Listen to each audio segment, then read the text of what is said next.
늦은 밤 한 여성이 휴대전화 벨소리에 잠에서 깹니다. 수화기 너머로 다짜고짜 욕설이 쏟아지는데요. 그리고 얼마 후 여성이 집으로 돌아가던 길, 한 가게 안을 무심코 바라보다가 안에 있던 누군가와 눈이 마주쳤습니다. 그 순간 창안의 여성이 갑자기 욕을 퍼붓기 시작하는데요. 과연 이 두 여성 사이엔 무슨 사연이 숨어 있는 걸까요? 자, 교수님이 시작해 주시죠. 네, 제보하신 분은 40대 여성으로 남편과 살면서 7살 아들을 키우고 있습니다. 그런데 2년 전에 갑자기 남편이 오더니 엘리베이터에서 전단지 하나를 가져오더니 우리 아들 감성 교육 좀 해야 되겠어 이러면서 이렇게 피아노 학원이 생겼는데 피아노 학원을 보내자라고 얘기를 했어요. 평소에 자녀 교육에 무관심하던 사람이 뭐 갑자기 예술 감각을 키워야 된다, 감성 교육을 해야 된다, 좀 이상하잖아요. 예. 하지만 뭐 아빠가 보내자 그러니까 이 피아노 학원을 데리고 갔습니다. 피아노 학원 원장은 제보자 또래 여성이었는데 혼자서 아이들을 가르치고 있었고요. 굉장히 친절했대요. 첫인상도 나쁘지 않았습니다. 그래서 아이를 등록시켜서 배웠는데 조금 다니다가 재미없어 해서 그냥 중단했다고 합니다. 자, 그래서 그 다음은 어떻게 돼요? 네, 남편이 그 무렵부터 갑자기 좀 담배를 피러 밖으로 나가는 일이 좀 자주 있었다고 합니다. 그리고 지난해 겨울 남편이 반팔 차림으로 담배를 피러 나가는데 집에 왔을 때 이 제보자가 우연히 그 팔을 잠깐 스쳤는데 남편 팔이 되게 따뜻한 거예요. 한겨울에 바깥에서 담배를 피우고 왔다기에는 좀 납득이 안 되는 온기였다고 합니다. 그래서 그날 밤 이 제보자가 남편 차에서 블랙박스를 몰래 확인을 했습니다. 그랬더니 담배를 피우러 나간 줄 알았는데 웬 여성과 함께 차 안에서 다정하게 대화를 나누고 있었다고 합니다. 혹시 그 여성이 네, 피아노학원 원장이에요. 얘기했잖아요.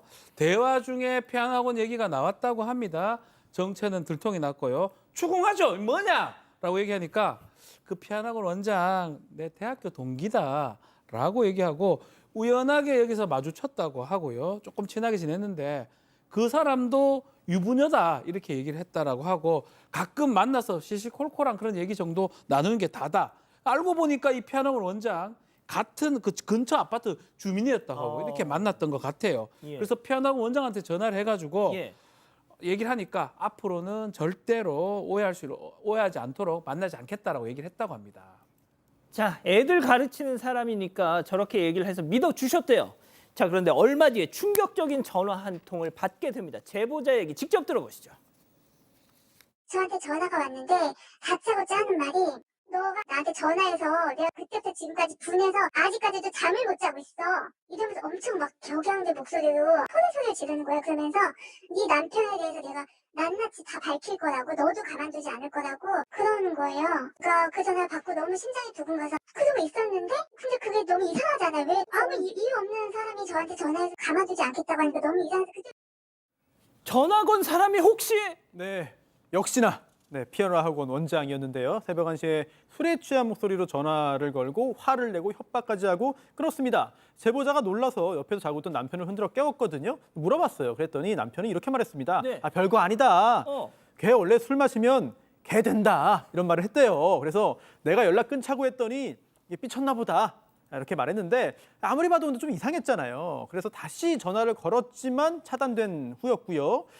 그냥 넘어갈 수 없어서 남편의 휴대전화에 몰래 통화 자동 녹음 장치를 좀 설치했습니다. 앱을 설치했습니다. 며칠 후에 통화 녹음 내용을 듣고서는 더 큰 충격에 빠졌는데요. 왜요? 그냥 친구 사이가 아니라 애정 표현을 주고받고 심지어 음담패설까지 서로 했습니다. 자, 이런 확실한 불륜 증거 앞에서도 피아노 학원 원장 더 뻔뻔하게 나왔답니다. 제보자 얘기 들어보시죠. 소멸당했다고 스토킹 당했다고 스토킹의 연속이었다고 하고 성추행의 연속이었다고 하고 지금도 그 여자가 하고 있기 때문에 제가 아침마다 출근을 할 때마다 지나쳐 출근을 해야 돼요. 그 아파트 동 볼 때마다 심장이 벌렁벌렁거리고 지금도 사는 게 아니에요. 진짜 어떻게 아이들을 가르치는 어떻게 그런 일이 벌어졌다는 것도 저는 너무 이해가 안 가고 아니 잠깐만, 스토킹 강간이 무슨 소리예요, 갑자기? 네, 피아노 학원 원장이 상간자 소송을 당하고 나서 당신 남편에게 내가 강제로 당했고 억지로 사귀었다 이런 주장을 하기 시작을 했다고 합니다. 그래서 남편이 큰 충격을 받고 사실이 아니다라면서 불륜 증거들을 다 보여줬대요. 이 증거에는 성폭행 주장과는 전혀 다른 객관적인 증거들이 다 담겨 있었다고 합니다. 또 학원 원장은 이혼하고 나서 자녀들은 전 남편이 양육 중이었다고 하는데요. 제보자한테 새벽에 전화해서 욕을 했던 것도 남편하고 싸운 뒤에 이 제보자한테 화풀이를 했던 아이고. 것입니다.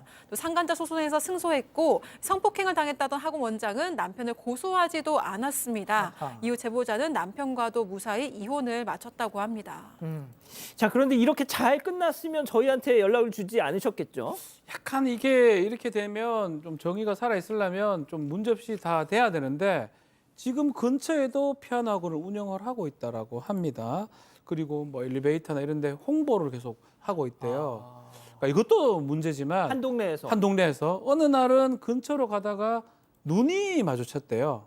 눈이 마주치니까 아, 저렇게. 예, 입모양으로 욕설 이런 걸 좀 했는 것 같아요. 그래서 욕설하는 걸 보고 너무 놀랐다라고 하고요. 이 동네 또 사람들한테는 어떻게 얘기하냐면 그 남자한테 당해가지고 또 그 부부가 내 돈을 뜯으려고 사기친 것이다 아이고야. 라고 피해자 코스프레라고 돌아다니고 있는 상황이라고 합니다.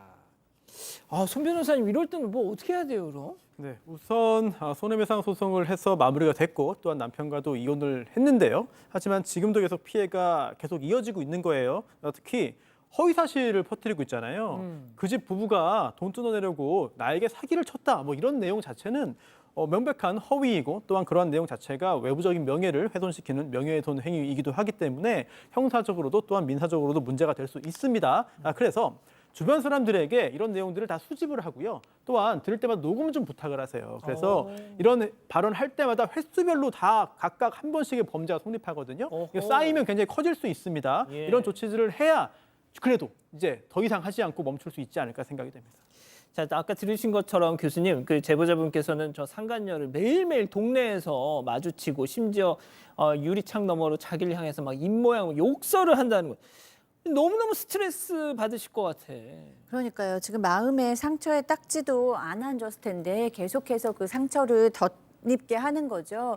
계속 봐야 하니까. 그런데다가 지금 이 제보자께서 사실 이 여성한테 이기셨다고 해도 그러기 위해서 남편의 그런 불륜 증거를 다 봤어야 되는 거잖아요. 거기서 느꼈을 배신감, 상처 이런 게 또 얼마나 컸겠어요. 그런데 지금도 적반하장으로 저렇게 떡하니 앉아서 아이들을 가리키고 있으니까 정말 속상하실 것 같고요. 지금이라도 뭐 그냥 무시하시고 뭐 이 다니시는 수밖에 없는데 과연 저렇게 감정 조절도 못하고 도덕성도 결여돼 있고 책임감은 없는 여성이 저기서 이 제보자의 눈앞에서 저렇게 피아노 학원을 계속 운영하는 건 또 맞을까 하는 생각도 듭니다.